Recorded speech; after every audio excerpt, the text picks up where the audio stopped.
This November, the Democratic Party faces an unprecedented challenge that may block its path to the White House. Today, we dive into the uncommitted movement and how the war in Gaza may determine the outcome of the next U.S. election. In the 10 months since Hamas's October 7th attacks on Israel and the start of the war in Gaza, 40,000 Palestinians have been killed. The Biden-Harris administration has provided $12.5 billion in military aid despite calls from hundreds of thousands of pro-Palestinian protesters for an immediate arms embargo.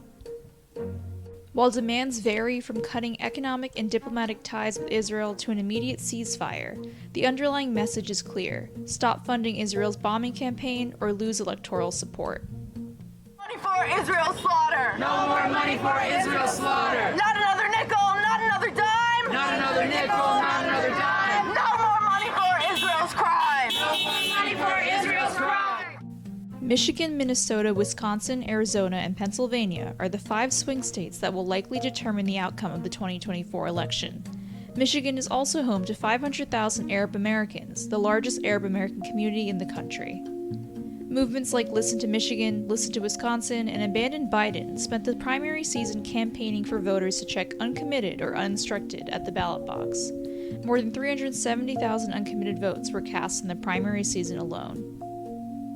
Muslim Americans and young college-educated voters make the largest demographic of uncommitted voters and typically vote Democrat. Many say they do not want to see another Trump presidency, but aren't satisfied with Kamala Harris's policies towards Israel either. Donald Trump has been open about his plan to cut off all humanitarian aid to Gaza, while Harris has struck a slightly harder tone towards Israel than President Biden. If enough swing state voters abstain from voting or vote third party come election day, it could cost Democrats not only the presidency, but control of Congress as well. It is rare that a foreign policy issue has the power to determine a U.S. election, but the numbers show that uncommitted voters could be the deciding factor this November. Attitudes towards Israel are shifting over time, and taking these concerns seriously may be the key to success for Kamala Harris's campaign and the Democratic Party going forward.